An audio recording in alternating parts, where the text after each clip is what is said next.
Hello everyone.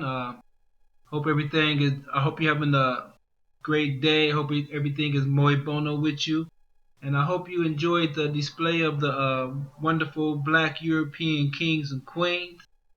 And I want to know: have you ever noticed one thing about that? How nobody wants to teach about the Black kings and queens. I mean, you have the conscious community in New York, all the black scholars and everything, but I don't hear them teaching about the black men that sat up on the thrones in Europe. You got all these big, supposed to be conscious people. I mean, they're not proud of that. They don't want to teach that to their kids and everything. You don't see the churches want to teach about it. You don't see the schools teaching anything about the black European kings and queens. Okay, have you ever noticed that thing? So I'm going to read this biblical verse and reflect on that situation a bit. This is Moses speaking to the Israelites, and he's telling them of their fate, of their future generations, right? So it reads like such: I said I would scatter them into corners, I would make the remembrance of them to cease from among men. Okay, seems very similar to the fate of the black European kings and queens as well. The remembrance of them has been ceased from among men, most definitely, systematically, institutionally wise. Okay? And I'll prove to you that they have been scattered. So, let's look at this name on this verse also. It says the King James Version. So let's look at King James' name.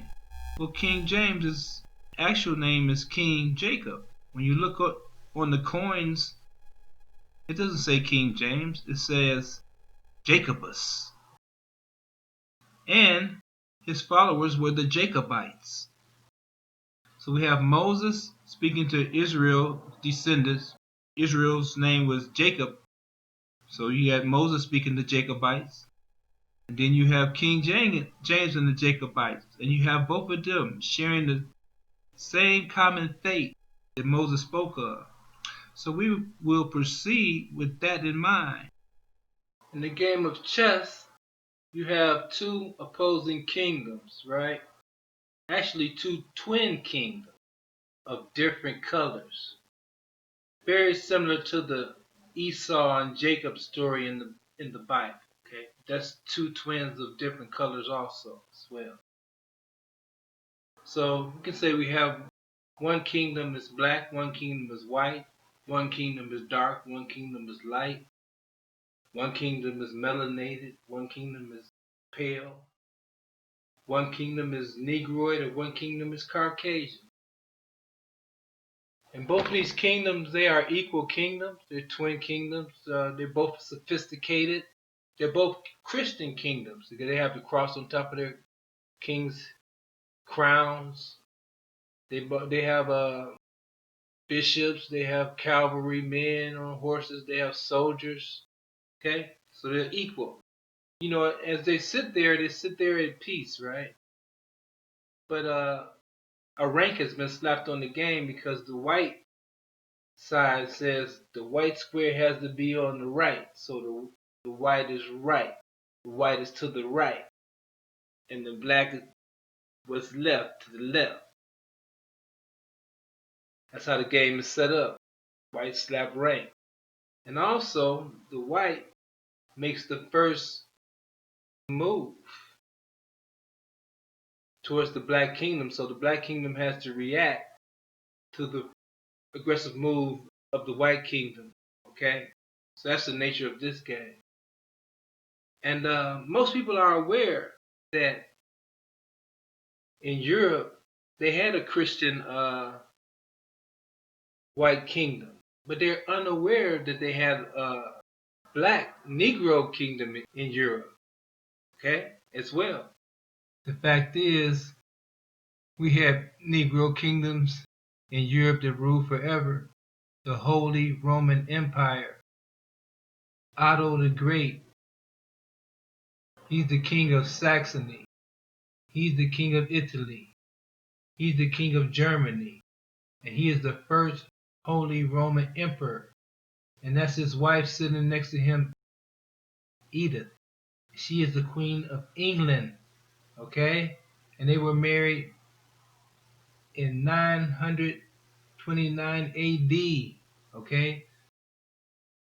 King James is a descendant of Edith.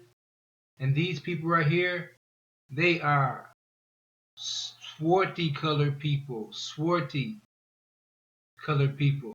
Okay? These are Negro kingdoms of Europe that ruled over there forever. For a long time, since ancient times. And in Spain, forever. Paul said he went to Spain 2,000 years ago to visit Hebrews in Spain. What color do you think those Hebrews are in Spain? The same color as these people right here. They're all from the same family.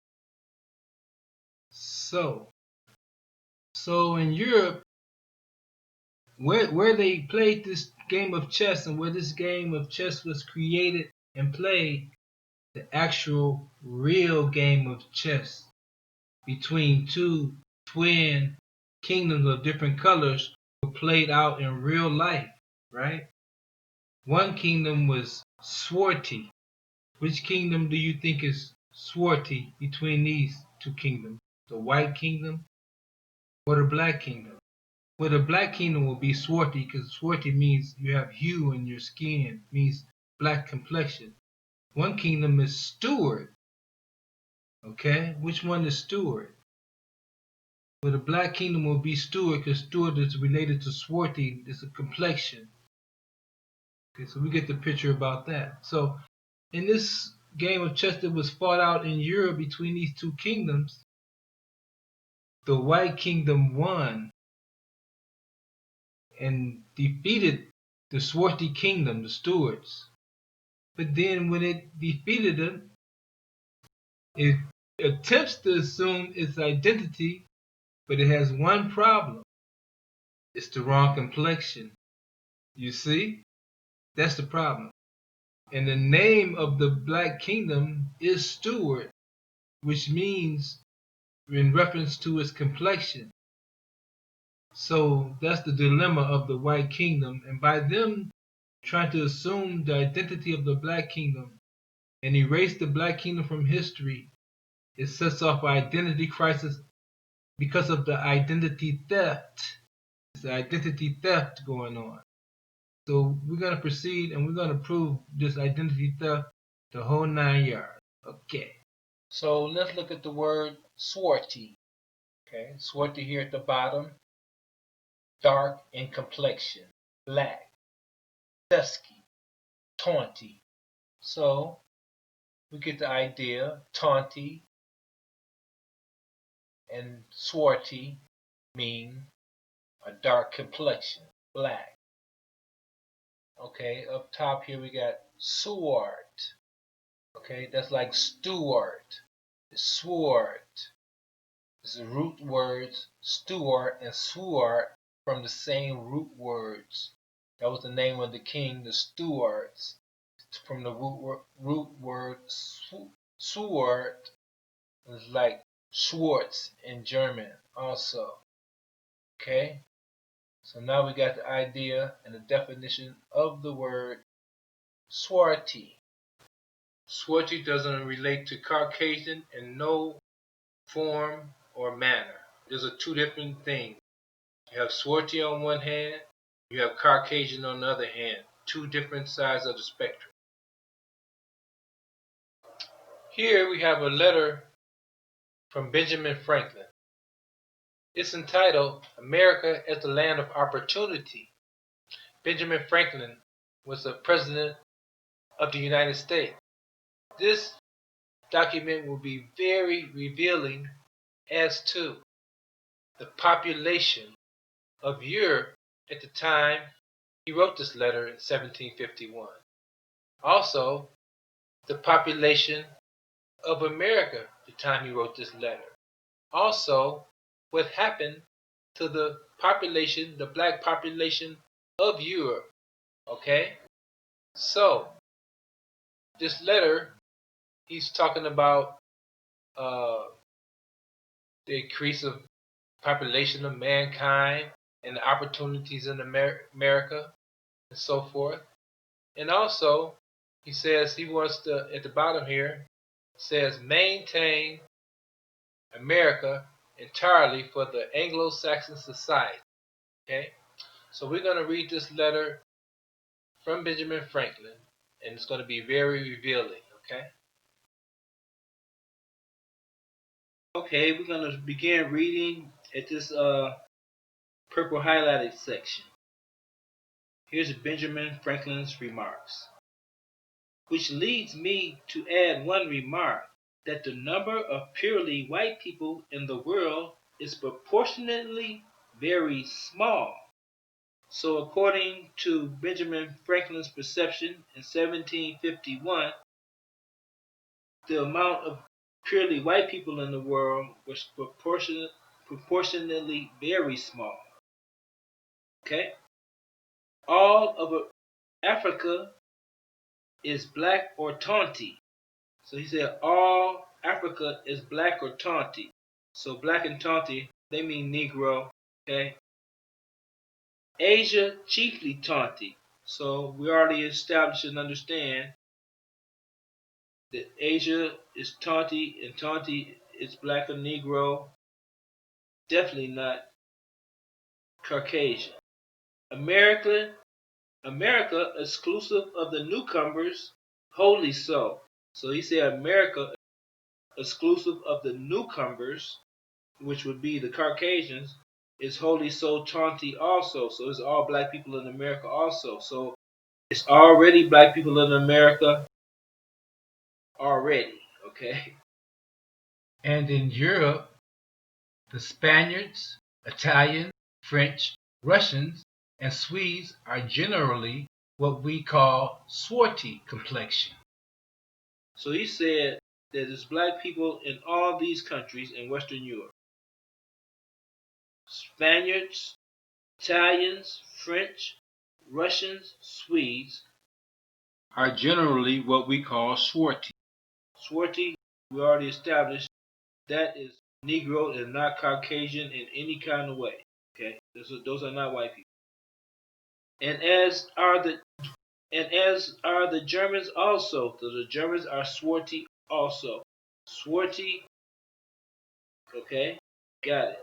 The Saxons only excepted, who, with the English, make the principal body of white people on the face of the whole earth.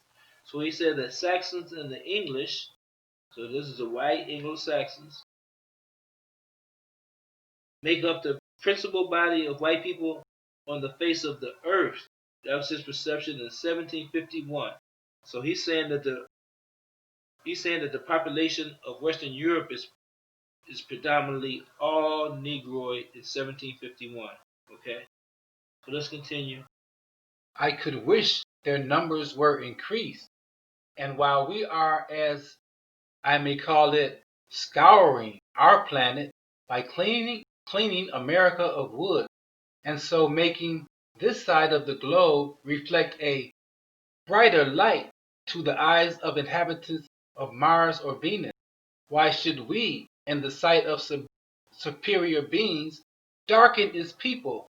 Why increase the sons of Africa by planting them in America?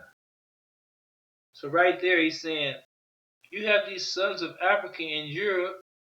Why should we be bringing them over to America? Okay? Where we have so fair an opportunity by excluding all blacks and taunties. So he said, in America, we're going to exclude all the black and taunties. You don't want to be bringing more over here. It's already blacks over here, but we're going to be able to exclude them. Of increasing the lovely red and white. So he says he wants to increase the lovely red and white. But perhaps I am partial to the complexion of my country, for such kind of partiality is natural to mankind. Okay, so this letter of Benjamin Franklin, his plea to stop shipping black people from Europe to America is very revealing of the population in Europe at that time, was predominantly Negro. That's in 1751, and that they were shipping them out, okay, to America. Can't overlook that. And this was 5 years after the last Jacobite uprising at Calder de Moor, where after they defeated us, they shipped us out at that time too. Destroyed all evidence of us ever being in Great Britain. Okay? So, we have established that fact from the words of the big honcho president, Benjamin Franklin. So, we have to thank Benjamin Franklin on that one.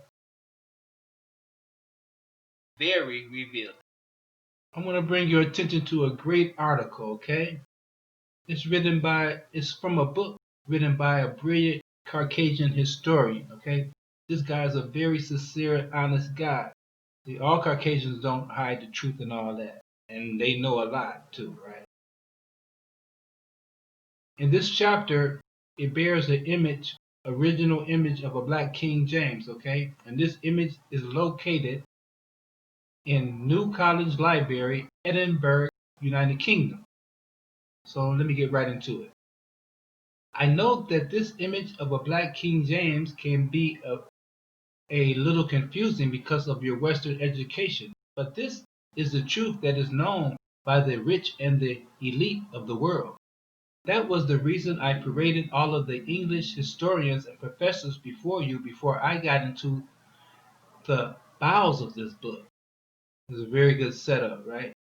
I had to get your mind ready to receive the truth. King James came from a long line of black Scottish Stuart kings. So he recognizes Stuart and black go together, okay? These are synonymous terms, they mean the same thing. 343 years of rulership in Scotland. The Stuarts not only ruled in Scotland, they ruled France, Spain, Ireland, England, Britain, Wales. King James was able to rule all of these lands because all of these people were of Iberian black descent. Okay, this guy, he's very brilliant. He dropped a bomb. I learned a lot when I read this. I knew all this, but just to read it, for him to phrase it like this is just so brilliant. And that's how it was. And everybody knows that the black Islamic Moors liberated Spain in 711. And when they entered Spain, the black Jews were already there. They liberated Spain from Arian Christians. And they ruled for 800 years and were expelled in 1492. The black Jews and the black Moors were fighting together against the Arian Christians and lost and were expelled together to North Africa. That's what they don't want people to understand. And that's the same year Columbus sailed the ocean blue. All of this is interconnected, okay?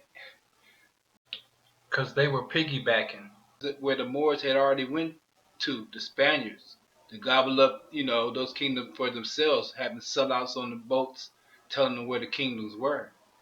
And they ended up they sent out the Magna Carta mandate to gather up those kings and send them into slavery also, when they exiled to North Africa. Morocco is right over the 8 miles of water, North Africa. That's where they expelled to. They don't want people to understand that also. So let's get one thing established of these preliminaries. The Jacobite wars were race wars to try to restore the black Stuart kings to the throne of Great Britain. And it was full of, everything, intrigue, betrayal, all kinds of things, right? Secret agents. And so, that being said, this guy, John Mackey, he was a paid hired secret agent, okay, and, to go spy on the Jacobites, right, and give a report of the court of the Jacobites. So we don't know if he was a brother or Caucasian, right? He was just a sellout, okay. So so here we have the memoirs of the Secret Services of John Mackey, and in these memoirs, it gives detailed descriptions of the physical characteristics of the court of the stewards, right? So we're going to use that to break this identity crisis and this identity theft code, okay? So here we go. So this is a description of the court of Great Britain, okay, given by the spy John Mackey, who was hired to spy on the court of the Jacobites. And this is a description of Daniel, Earl of Nottingham, Secretary of State. And it reads, he hath also an exterior air of business, and application enough to make him very capable. In his habit and manners very formal, a tall, thin, very black man, like a Spaniard or Jew, about 50 years old. So it says tall, thin, black man like a Spaniard or a Jew. So I guess it was common knowledge in those days, that most Spaniards and Jews were black. Okay, want to just clear the air, get that out there. For all the people just in denial and all that, don't want to fess up on things. But so this guy on the right is what they are parading around as Daniel, the Secretary of State. He doesn't fit the description at all. Okay? This is shenanigans. And this really needs to stop. Okay? Thing is, his complexion is wrong, man. Nothing you can do about it. Listen, you're trying to hide this for so long, but the truth has to come out. You know, this guy right here, and they put an ethnic wig on this guy, right? So this is the actual description from the spy, and it doesn't match up at all, bruh. So this is shenanigans straight up right here. So this shenanigans and this identity crisis and identity thievery theft, it really needs to cease so people can heal the nations. You know what I'm saying? This is you cannot pretend to be black people, okay? And then the left slide over here, we have Charles, the Duke of Somerset, and his physical description is: he is of middle stature, well shaped, a very black complexion, a lover of music and poetry, of good judgment, but by reason of a great hesitation in his speech wants expression. He is about 42 years old. Okay, so this brother right here, this Jacobite right here, he has a speech impediment. He is obviously a Negro. So let's go to the right slide over here. This is Sir Stafford Fairborn, Vice Admiral. His description is: he is very brave, much of a man of honor, loves to play and bottle a little, have good sense, is fat, swarthy, of a Moorish complexion, towards 50 years old. So this brother right here has a Moorish, swarthy, dark complexion as a Moor. So now we get an idea of what Moors are categorized as. Moors are black people. They always trying to say that they're not. No, this Come on, stop playing games. Okay, so now we're going to look at this one in the middle slot right here. We have two descriptions in this slot. This guy up top here, it says, a handsome man of brown complexion, turn of 50 years old. Okay, that's how that brother is. That's how that steward is. That Jacobite. Now here we have Earl of Kingston. Says, of the name and the family of Pierrepoint, have a good and fine estate, is a very fine gentleman, of good sense, well bred, and a lover of the ladies, entirely in the interest of his country, makes a good figure, is of a black complexion, well made, not 40 years old. So this brother right here, he was a magnificent brother, and these are not Caucasian people. So hey, look, over with the shenanigans, okay? This is just on principle. Caucasians are not stewards, are not Jacobites. Period. You can't change your skin color. Ethiopians can't change their skin color. Tigers can't change their stripes. Caucasians can't change their skin color. Okay? And that's just how it is. So what were the Jacobite wars? And what was the battle at Culloden Moor? Final battle fought on British soil. Well, those battles were black people, the Stuarts, the Jacobites, trying to restore their kingdom who had been lost to the Caucasians.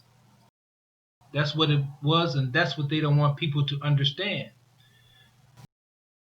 And at Culloden Moor was the final battle. They crushed the Jacobites, okay? And atrocities were committed. Babies were killed, women were killed, land was confiscated, and the man who did it was the butcher. His name, they named him the butcher from what he did, General Cumberland. After they brutalized them and killed them, and the remainder was shipped off to America to serve as slaves, so they wouldn't have any more troublemakers over there. Okay, so the descendants of those people are in America right now, not knowing what happened at all. Okay, so we have to paint the perimeters right, because they have whitewashed this, and it's creating an identity crisis. So now we know who the combatants are, and we will look into this further. So this is the butcher, Duke Cumberland. He committed many war atrocities. That was his job, to kill the black people. He killed babies, children with no mercy. So let's read about this. No mercy. The French and Irish were treated as regular soldiers, allowing them to a formal surrender, and were sent to France. On the other hand, the Jacobites were considered traitors to the Hanover dynasty and were shot. Cumberland, Butcher Cumberland, pacifying the Highlands. Cumberland had no mercy. All the wounded were finished off on the battlefield. The prisoners were shot. Cumberland did not stop there. He continued to march into Inverness, murdering everyone suspected of being Jacobite. Even women and children were victims to his inclemency. Cumberland remained in Scotland and turned the army into an armed police to continue the purge, killing, raping, stealing, which earned him the nickname the Butcher. Okay, this guy right here just demolished and just brutalized the black people. And after they did all of this, they shipped them off to slavery so they wouldn't have no more Jacobite wars and uprisings. This has to be understood. This is the last battle on British soil, and it's for a reason, okay? And they don't want people to understand who the combatants are, because they shipped them off to America. The people who were in this war, their descendants, are in America right now, totally oblivious to the past of their people. And we have records of that also. So let's shed some light on what happened to the Jacobites culture after the war by the Duke of Cumberland the Butcher. So let's read the consequences of the Gaelic culture. The Jacobites clans lost their lands. Their members escaped from the island or were captured and sent to the ultra-sea colonies, almost as slaves. It's no such thing as an almost slave, okay? The Episcopalian religion was forbidden, the Catholic religion already banned. Finally, with the Act of Proscription of 1746, the clan system was abolished, along with wearing Highland clothing, carrying weapons, bagpipes. The Scottish Gaelic ceased to be a relevant language. What we can see here is they sent them off into slavery and destroyed all records and history of them ever being in Great Britain. What we have here is a very revealing book. It's a book about the Jacobite gleanings, which is the same as ethnic cleansing, okay, from the state manuscripts, short sketches of Jacobites, the transportation in 1745. This is where they were transporting, exiling Jacobites away from Britain over to the colonies. Okay, these would be like prisoners or people undesirables of people, Jacobites, and ethnic cleansing them and shipping them out. And they kept records of that, right? So this will identify who the Jacobites are, what their physical makeup is, and that they were physically shipped out, gathered, gleaning. I mean, they were collected, ethnic targeted, collected, and then they were transported out. And this book has it all in here in one book. So let's get into this book and just cement this down that the Jacobites, the black people, were shipped out, ethnic cleansing. So let's get right into this. So here we have an exact list and description of 150 rebel prisoners shipped at Liverpool on board the veteran John Ricky Master for the Leeward Islands. So this guy, John Ricky, he traveled a long way with his boat, which were taken near Antigua. So they were already taken near Antigua, already on the side of the New World, okay, shipped out. The 28th June last, okay, by the Diamond Privateer Paul Marcel, commander, and carried into Martinico the 28th June 1747. So here we have the evidence of 150 Jacobites. It says rebels and prisoners. So these are black people they're getting rid of. Okay? This is like plain, as day. And it has their description. So this is what you call ethnic cleansing. Okay? Gleaning. Gathering up the Jacobites and shipping them out. Okay? Exiled. That's what this is. Okay, so we will look at their descriptions and it'll tell where they came from in Britain, what their professions were, and their physical descriptions, proving that the Jacobites were all black people and they were shipped out, okay, exiled to the New World to work as servants and slaves. So let's analyze this list of these Jacobites, okay? So let's look at their description here. Let's take it from the top. You got Robert Adams, a laborer. He's from Stirling, over there in Britain. He's brown, smooth face. Then the next guy, William Bell, he's a weaver. He's from Berwick, 5'4", black, curled hair, strong male. So we see how this works here, right? So the next guy is brown complexion, well made, ruddy.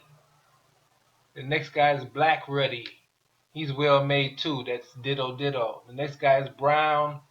He's well made. That's ditto ditto. The next guy's brown. That's ditto ditto. Next guy's brown. Next guy's brown. The next guy's red. He got no. This guy has red hair, thick, set, healthy. The next guy is ruddy, slim, male. Next guy is black, well made, strong. Ditto. The next guy is black, well made, strong. The next guy is brown. The next guy is black. The next guy is brown. The next guy is brown. This guy's black. Next guy's brown. Ditto. Black. Okay, so it's obvious that these Jacobites are black people, and we have the whole list here. I'll post it up so you can view it right now. Okay, our point is made. What I would like to do now is read two paragraphs from page 66 of this book that will be very revealing as to the destination and the conditions that the Jacobites had to endure. Reverting to the transported prisoners, there are no statistics as to the rate of mortality of these in the various colonies and plantations to which they were sent.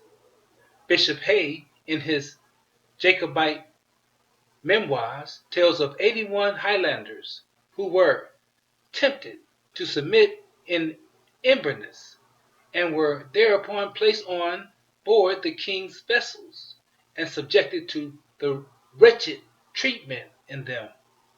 Those who survived were sent to Barbados, where only 18 were alive 3 years after, out of 81. As you can see, they were subjected to horrible treatment. This next chapter on page 66 is so revealing. Okay.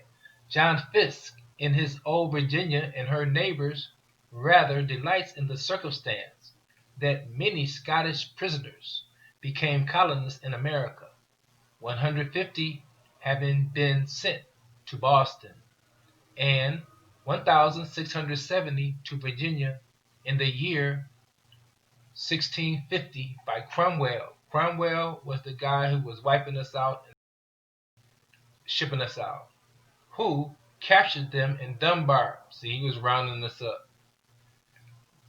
Ethnic cleansing. The rising in 1715 was responsible for the deportation of about 1,000. That was the first Jacobite uprising. And the rebellion of 1745 for probably about 1,600, if forced soldiers and indentured prisoners to be taken together. So that 1745, that was the second Jacobite uprising at Culloden Moor. And so another 1,600 were taken then. As to the later period, Fiske says, later on in 1745, after the suppression of the Jacobite rebellion, there came to North Carolina a powerful reinforcement of Scottish Highlanders. So they sent a bunch of us over to North Carolina. Among them, many of the Clan MacDonald, including the romantic Flora MacDonald, who had done so much for the young fugitive prince. So they saying the Jacobites who was doing an uprising, who was royalty, who was helping the prince restore the throne, was shipped to North Carolina. So as we can see, the Jacobites had to endure horrible conditions on the king's vessels, being shipped from Britain to the colonies to serve as indentured servants, forced soldiers, and to work on the plantations. A lot of questions have been answered as far as who are the Jacobites and what is their physical makeup. We know the game that's being played as far as the identity crisis. And by knowing that, I can retrieve my own identity. We know about the story about what happened at Culloden Moor in the last battle on British soil when the Jacobites arose and tried to reclaim their kingdom, but ended up being crushed, destroyed, and then scattered into exile away from the British Isles, and all remembrance of them being erased away as their conquerors tried to assume their identity. We'll let this be the end of part 2, and then we'll pick up this same story in part 3.